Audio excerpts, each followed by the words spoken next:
From JBS Studios in Greater New York, this is the JBS News Update with Teisha Bader. I'm Teisha Bader with the JBS News Update for Friday, January the 19th, 2018. An IDF soldier was lightly injured in an attempted car ramming attack today in the West Bank. The incident took place near the entrance of the Qasr al-Yahud, a holy site used for baptisms near Jericho. A driver who was refused entry to the site because he did not have the necessary permit then tried to run down the soldiers who were able to get out of the way. The one soldier was lightly injured doing so and was treated at the scene. The driver was detained for questioning. And in the West Bank city of Hebron, Israeli border police arrested a Palestinian woman found carrying 2 knives during a search of her bag at a checkpoint near the Tomb of the Patriarchs, the site of numerous similar incidents. She too was taken for questioning. Well, Israeli Prime Minister Benjamin Netanyahu arrived back in Israel today after his official state visit to India, which he called historic. Upon his return, the Prime Minister spoke to reporters about a number of issues, including the mending of ties with Jordan and the reopening of Israel's embassy in Amman. If you recall, last summer, an Israeli guard within the Israeli embassy compound there was attacked by a Jordanian man during an altercation, and the guard then shot and killed his attacker, and another Jordanian man was hit by gunfire inadvertently. The embassy was closed, its staff recalled to Israel, and Jordan refused to let them return, demanding that the guard be put on trial. Yesterday, Jordan said that Israel had apologized. Netanyahu today said that Israel had rather, quote, expressed regret over the incident and would pay reparations to the Jordanian government, and that a new ambassador to the neighboring country would be chosen soon.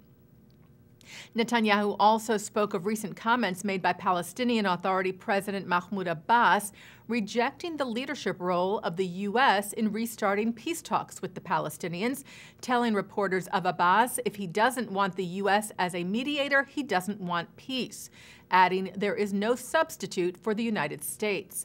Netanyahu spoke as well of the upcoming visit of U.S. Vice President Mike Pence, calling it another expression of the strong ties between the two countries. Meanwhile, security is heightened in Israel ahead of the Pence visit, with thousands of police, border police, and volunteers ready to maintain public order, provide security, and direct traffic. Pence will first fly to Egypt, where he will sit down tomorrow with President Abdel Fattah el-Sisi in Cairo, and on Sunday, he'll meet in Jordan with King Abdullah II before arriving in Israel on Sunday evening, where he will be staying until Tuesday. And of course, we'll have more for you on the Vice President's trip next week. And we had reported to you that U.S. Special Representative Jason Greenblatt was back in Israel this week.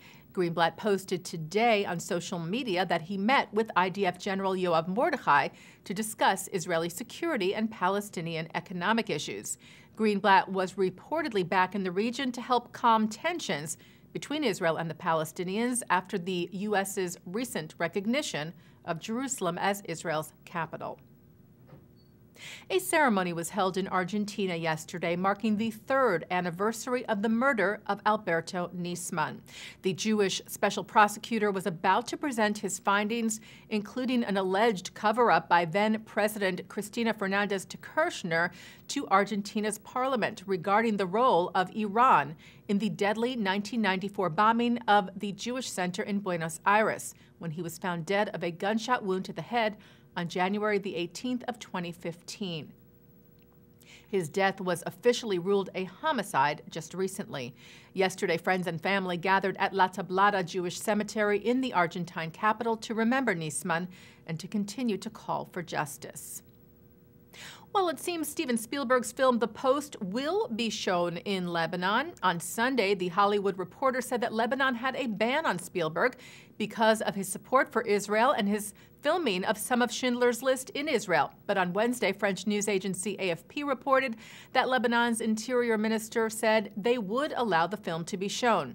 The AFP said another film, Jungle, starring Daniel Radcliffe, was being pulled from theaters in Lebanon because it tells the story of an Israeli's travels in the jungles of Bolivia.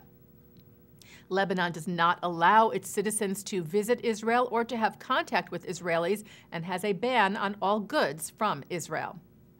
And taking a look now at our programming for tonight on JBS for Friday, January the 19th at 6 o'clock, live services from New York City's Central Synagogue, followed by a concert from Nefesh Mountain. At 8, Rabbi Capers Fanye speaks at the 92nd Street Y. At 9, it's the film Body and Soul, The State of the Jewish Nation. And at 10, it's the JBS original scripted reality series From Date to Mate, Episode 2. Episode 3, by the way, airs tomorrow night, Saturday at 10:30 p.m. And coming up right after this newscast tonight at 5:30, Rabbi Shlomo Riskin looks at this week's Torah portion. And that's the JBS News Update for Friday, January the 19th, 2018. I'm Teisha Bader. Shabbat Shalom.